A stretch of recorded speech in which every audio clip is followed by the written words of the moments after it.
I dolaze dvoje, hoće da se razvedu. Ja kažem da čujem koji je razlog. On kaže ne mogu više sa njom. Šta je bilo? Tek sam sad otkrio ko je ona. Rekao, a koliko ste u braku? Kaže on 25 godina. Molim, 25? Kaj jest? Rekao, a ti sad misliš, ja mislim da se ženiš kasnije opet, pa ja. Znači onda mi još 25 da bi je upoznao u drugu.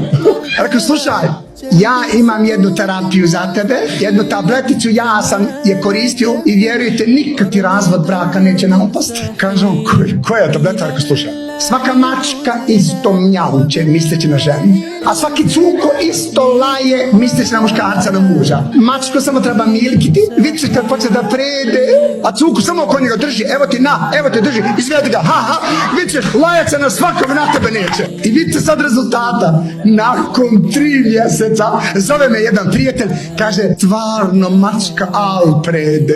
Pala tableta, a naći ćeš milion razloga zašto nisi sa njim ili sa njom, nisam znala da je takav.